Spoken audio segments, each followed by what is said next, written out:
is a work in 5 parts, and it unpacks itself from a point. So it's a little bit like taking a piece of paper and making a cone.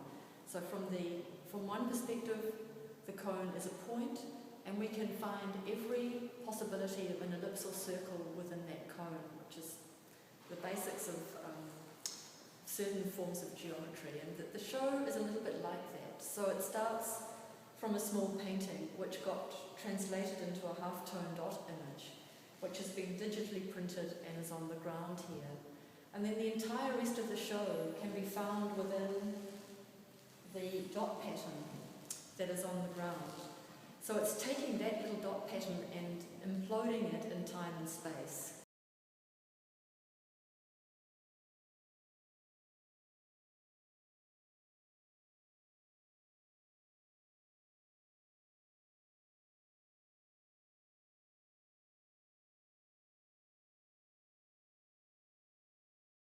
Like a constant unfolding and refolding of the original very small painting, which began about 50 centimetres by 40 centimetres, something like that.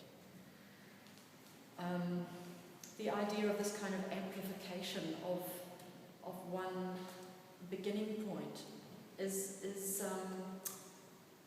really just like life, where we start from a point and we do some things and circumstances prevail and we arrive at another point and we unpack from there and there and there. So in many ways it's just it's like a like making the work was like a life experience, where you start with a something and you do things and you end at another point, and so on and so on and so on.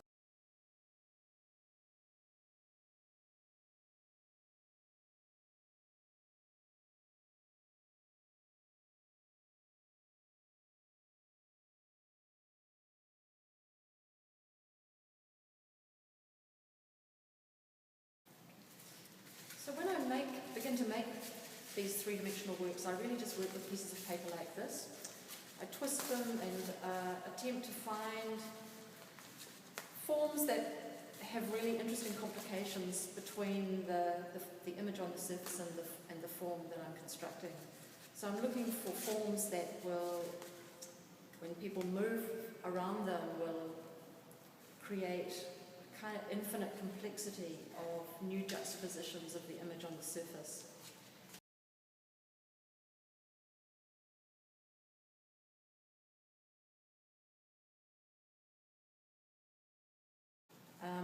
The works were made in the space, painted in the space, so that I can understand the scale relationships of the work to the space itself, and then place it in the space that are a little bit like acupuncture, like finding the energy points of a room and trying to compress those points or expand those points to work with both the spatial energy and the temporal energy of the room, and create some kind of dynamic that the viewer will be able to interact with. So the viewer, and my hopes are that they come in and they are energized physically, but also some kind of internal energy as well is released or felt or discovered or moved or shifted or something.